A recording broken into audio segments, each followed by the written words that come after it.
Heipä hei, Jani Kiviharju tässä ja Maa 2-kurssin viimeinen videosetti. Tällä videolla on tarkoitus kerrata tuo funktion arvojen laskeminen, jos ei se ole tullut jo aikaisemmin vastaan. Ja sitten tutkia tekijöihin jakamista, merkkikaaviota, kuvaajan rajaamista ja kaksoisepäyhtälöä. Eli liikutaan tavallaan semmoisen korkeamman asteen polynomifunktion kanssa. Tutkitaan näitä tilanteita. Ja 4 tehtävällä on tarkoitus tätä tilannetta lähestyä. Aloitetaan tuosta funktion arvojen laskemisesta. Eli x toiseen miinus 3x plus 5. Ja sinne pitäisi nyt sijoittaa noita eri arvoja. Tehdään tämä ensin GeoGebran puolella. Ja nyt GeoGebrassa otetaan sieltä Math Apps. Jos ei tämä ikkuna näy, niin painakaa tuolta valikosta ja kohta Math Apps. Otetaan sieltä se kaslaskin. Eli nyt halutaan tähän myös tarkkoja arvoja eikä pelkkiä likiarvoja. Tarvitaan sitä kaslaskinta. Määritellään se funktio, jonka kanssa ollaan tekemässä töitä. Annetaan sille valmiiksi jo nimi. Kaksoispiste on yhtä kuin. Ja sitten kerrotaan, mikä se funktion lauseke on. Noin. Nyt sinne on määritelty tuo funktio. Ja tässä, jos on jäänyt piirtotila vierelle, niin näkyy jopa sen funktion kuvaa. Ja nähdään vähän, minkälaisia arvoja se saa. Ja sitten siinä tehtävässä oli 2, 0, miinus 4, miinus 4 juuri 3 ja sitten pelkkä a. No niin. F2. Tämä kirjoitetaan ihan niin kuin tuossa tehtävässäkin. Ja sitten tuo ohjelma laskee, että mitä sieltä tulee. Eli ei tarvitse käsin sijoittaa sinne x paikalle mitään. Vastaavalla tavalla voidaan laskea se F0, F-4, F-4 juuri oli SQRT. Ja sitten sinne sulje, niin se muuttaakin sen neliöjuurimerkin näköiseksi. Ja -3. Saadaan neliöjuurilausekkeellakin arvo. Ja nyt on hyvä huomata, että koska me ollaan kastilassa eikä numeerisen laskimen tilassa, niin se aidosti osaa myös sieventää tuon neliöjuuri 3. Eli neliöjuuri 3 potenssiin 2 tai miinus neliöjuuri 3 potenssiin 2 tuottaisi kokonaisluvun, mutta täältä tulee sitten irrationaalinen luku. Ja tuo kaslaskin osaa sen sieventää sitten symbolisesti. Ja sitten me voidaan kokeilla vielä, mitä tapahtuu, jos me laitetaan sinne pelkkä a. Ja nyt kun alle ei ole määrätty mitään arvoa, niin silloin meille toi kaslaskin antaa meille sen lausekkeen, joka tuosta tulee sillä aalla. Ja sitten sitä voitaisiin lähteä vaikka jatkokäsittelemään. Jos siellä sijoitetaan vaikka a plus 1, niin saadaan tästä uusi lauseke ja sitten se voidaan työstää yhtälöksi, jos tehtävän antaa siihen sopivat olosuhteet. Eli näin saadaan mitä tahansa funktion arvoja varsin näppärästi. Sama juttu, jos me mennään tuonne ANSPARin puolelle, eihän tämä siitä mihinkään muutu. Samalla tavalla määritellään x toiseen miinus 3x plus 5, noin. Voidaan sitten tarkistaa, että näyttääkö se siltä, miltä pitää, kyllä vaan. Sitten F2, F0, F-4, F-4 juuri 3, noin. Samanlaisia vastauksia ja FA. Toinen vaihtoehto tässä ANSPARin puolella on käyttää sitä sijoitusviivaa, että sitten näihin tilanteisiin se nyt ei ole kyllä yhtään niin kuin sen sopivampi toi on nopeampi toi yllä oleva malli, mutta olisi mahdollista sanoa myös näin, että fx sijoittamalla tai ehdolla x on 2, ja joissain tilanteissa tämmöinen muotoilu voi sitten olla myös näppärä, että silloin sinne pystyy sijoittamaan jonkun ehdon tai luvun sinne lausekkeeseen mukaan. Mutta funktion arvojen laskeminen. Määritetään funktio, annetaan sinne funktion sisään noita lukuja ja arvot saadaan selville. Sitten tutkitaan tekijöihin jakamista. Eli meillä on tässä muutama lauseke, jotka halutaan jakaa tekijöihin. Ja aloitetaan tuosta x toiseen miinus 6x plus 9. Tehdään tämä ensin tuolla GeoGebran puolella. Ja nyt on avattu uusi tyhjä pöytä, niin otetaan tuolta vielä se kaslaskin. No niin. Tässä painike, tekijöihin jako. Laitetaan tänne se x toiseen. X toiseen miinus 6x plus 9. Ja sitten painetaan tuosta tekijöihin jakonappia. Se etsii sieltä yhteisiä tekijöitä ja jos se vaan niin löytää niitä, niin ilmaisee tulomuodossa siis tämän lausekkeen, mikä siinä oli. Siitähän tekijöihin jaossa on kyse. Sitten se seuraava lauseke 7x kolmanteen miinus 7x. 7x potenssiin 3 miinus 7x. Tekijöihin jako. Noin, sieltä löytyy useampi tekijä. Sitten katsotaan vielä ihan jollekin pelkälle luvulle. Menee ehkä lukuteorian kurssin puolelle enemmän. Mutta sama homma toimii. Itse asiassa se tekee tämmöisen niin sanotun alkulukuhajotelman, eli etsii täältä kyllä kaikki tekijät, mitä sieltä löytyy, kirjoittaa tulon muodossa mahdollisimman pieneen muotoon pakattuna, eli otetaan sinne alkulukuja ja niiden potensseja, pistetään ne vielä järjestykseen. Niin tällä tavalla on myös helppo tutkia se, että onko luku jaollinen vai ei, jos kas-toiminnot on käytössä. Ja sitten oli vielä yksi tilanne, mikä liittyy siihen usein vähän hankalaksi koettuun ryhmittelymalliin. Eli tällaisessa tilanteessahan, siis periaatteessa tekijöihin jakoa tehdään usealla tavalla. Käyttää muistikaavaa, etsien yhteisiä tekijöitä, miettien jaollisuutta tai ryhmittelemällä lauseke. Näiden lisäksi on vielä erikseen se malli, että voidaan käyttää nollakohtien ja tekijöiden välistä yhteyttä. Ja siinähän sitten ratkaistaan nollakohtia, se ei ole mitenkään sitten poikkeuksellinen. Mutta tässä tilanteessa pitäisi ottaa niin kuin yhteiseksi tekijäksi vielä tuo lauseke 2x+1 ja siitä saada sitten tulomuoto. Mutta nämä samat toimii kas-toiminnoilla ihan nätisti yhteisenä tekijänä, joko niin, että kerrotaan kaikki auki ja sitten etsitään yhteisiä, tehdään tekijöihin jako, ei yhteiset tekijät, vaan jaetaan tekijöihin, tai syötetään se tämmöisenä välivaiheen mallina tonne ohjelmalle, niin että sitten etsitään sieltä yhteiset tekijät. Eli 3 kertaa 2x+1 plus x toiseen sulkeissa 2x+1 ja tälle yhteiset tekijät, niin noin. Se osaa sitten ottaa siitä sen ryhmittelymallin, että tämä on saatu tulomuotoon. Ihan yhtä lailla, jos me avattaisiin se, niin sitten me voitaisiin siitä ottaa myös ne tekijät. Sitten jos mennään ANSPARin puolelle, samat jutut toimii sielläkin. Jos meillä oli ensin se x toiseen minus 6x+9, täältä kohta algebra ja tekijä, tai jos sen muistaa ulkoa, niin suoraan vaan kirjoittain factor-komento, ja sitten x toiseen minus 6x+9, ja tekijät löytyvät. Niin se oli tuolta työkalut, algebra, tekijä. Sitten pistetään se 7x kolmanteen miinus 7x, noin. Ja samalla tavalla sitten voidaan kirjoittaa näppäimistöltäkin 3450, noin. Ja sitten vielä se viimeinen 3 kertaa 2x+1. Ja tässä on hyvä huomata, että tässä oli erikoisuus ANSPARin puolella. Jos yritän tästä ottaa yhteiset tekijät, niin nyt se onnistuikin. Välillä käy niin, että jos meillä tässä tilanteessa kirjoittaa sen itse ilman kertomerkkiä, jos siellä on esimerkiksi pelkkä x, niin sitten ohjelma valittaa, että virheellinen kertomerkitön kertolasku. Eli tämmöisiin tilanteisiin pitää usein itse muistaa pistää se kertomerkki väliin. Tuossa näemme, jos siellä on eksponentti, niin sitä ongelmaa ei enää ollutkaan. Mutta joo, factor-komento, tekijöihin jako onnistuu varsin näppärästi, ja sitten GeoGebrassa ihan se oma painikkeensa. Sitten merkkikaavion piirtäminen. Näitähän tulee siellä epäyhtälötilanteissa vastaan, kun mennään tuonne korkeamman asteen epäyhtälöihin. Toisen asteen epäyhtälöissä voi käyttää sitä kuvaa ja hahmotelmaa, mutta korkeammassa asteessa tarvitaan. Merkkikaavio tuommoiselle funktiolle. Mä teen tämän nyt pelkästään tuolla ANSPARin puolella, se on itselleni ehkä tähän niin kuin luontevampi paikka. Niin tehdään niin, että määritellään se funktio tänne ensin. x neljänteen plus 7x potenssiin 3 ja miinus 9x toiseen miinus 36x. Eli miinus 9x toiseen miinus 36x. Nyt me on määritelty sinne se funktio. Katsotaan vielä, että se näyttää siltä, miltä pitää. Ja merkkikaaviohan tarkoitti sitä, että me tutkitaan, milloin tämä funktio on positiivinen ja milloin se on negatiivinen. No nyt jos me käytetään solve-toimintoa, niin mehän voidaan koittaa tämä ratkaista ihan suoraan.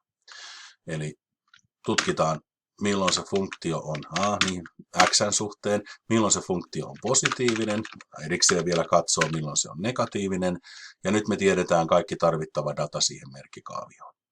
Jossain tilanteessa voi olla, että tuommoinen epäyhtälön ratkaisu ei onnistu siististi, tai on syystä tai toisesta ensin ratkaistu ne nollakohdat ja sitten vasta jatketaan sitä tehtävän ratkaisua.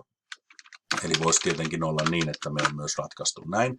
Löytyy 4 eri nollakohtaa ja sitten meidän pitäisi tutkia, että tuosta tulee siis yhteensä merkkikaavioon 5 eri väliä. Ja miten näissä väleissä sitten on se funktion etumerkki.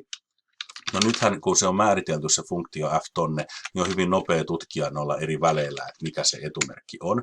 Silloin kun f on -8, eli tässä jos ajatellaan, että välit on väliviivat, nollakohdat tulee -7, -3, 0 ja 3.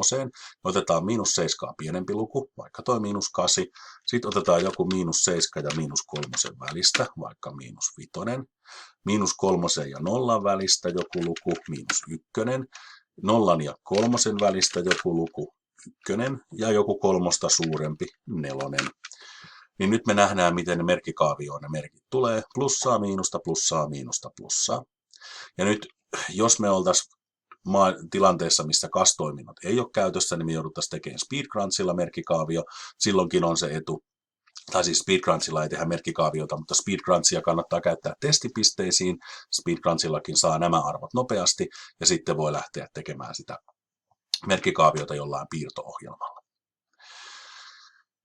Täältä periaatteessa siis myös kyllä nähdään jo, että funktio on positiivinen, eli merkki on plussaa, kun ollaan -3 ja 0 välissä, eli tuolla. Silloin kun x-arvot on pienempiä kuin -7, eli täällä. Ja silloin kun x-arvot on 3 suurempia, eli tuolla. No niin, meillä on siis tarvittavat tiedot merkkikaaviota varten. Ja sitten tulossa toivottavasti itse asiassa siinä vaiheessa, kun tätä videota katsotte, niin saattaa hyvin olla, että Abit-järjestelmääkin on jo päivitetty tuo matematiikka-widget. Otetaan siis uusi tiedosto auki. Tiedosto, uusi tietokoneen näkymä, lisää widget, matematiikan piirto. Ja tämä on käsittääkseni tulossa myös siihen Abittikoe-järjestelmään. Omalle koneelle pystyy toki lataamaan jo Ansparin sivulta. Täällä on muutamia näppäriä ominaisuuksia. Täällä on erilaisia taso- ja avaruusgeometrian juttuja ja sitten erilaisiin tuleviin kursseihin liittyviä erikoisuuksia. Mutta myös tämmöinen kuin funktion kulku. Täällä ei ole nyt suoraan merkkikaaviota. Täällä on lukusuora ja sitten täällä on kulkukaavio. Ja kulkukaavioon tutustutaan tarkemmin kurssissa derivaatta, nykyisessä OPSissa 6-kurssi. Mutta tässä tavallaan sen verran voin tässä vaiheessa sanoa, että merkkikaavio on semmoinen, mihin jatkossa sitten sinne tulee muun kuin funktion etumerkki ja sitten tulee funktion kulkusuunta. Silloin puhutaan kulkukaaviosta. Mutta tätä samaa pohjaa voi hyvin käyttää merkkikaavion tekemiseen. Rajataan sitten vaan kuvakaappaus, joka liitetään vastaukseen niin, että siihen ei tule tuota alempaa riviä. Tähän kirjoitetaan alle nollakohdat pilkulla erottaen, niin kuin tuossa lukee. Nollakohdat oli -7, 3, 0 ja 3. Toinen vaihtoehto lisätä nollakohtia on tässä ihan vaan vetää tätä pallukkaa ja sitten napautella niihin paikkoihin, mihin haluaa kirjoittaa. Nyt meillä on tuossa pohja, missä tänne tulee ne plus-miinusmerkit ja tuossa on sitten noin -7 ja 3. Sitten napsautetaan tuonne, painetaan pluspainiketta, sinne tuli plussa, napsautus ja miinus, tuli miinuspainike. Tässä on vielä lisäksi tämmöinen ohje, että enterillä voi halutessaan näitä monistaa ja sitten siirrellä oikeisiin paikkoihin. Toki toi miinusmerkkikin on koko lailla nopea. Noin, nyt meillä on itse asiassa se toivottu asia, eli tässä tilanteessa se merkkikaavio, josta nyt sitten voitaisiin ottaa kuvakaappaussoftalla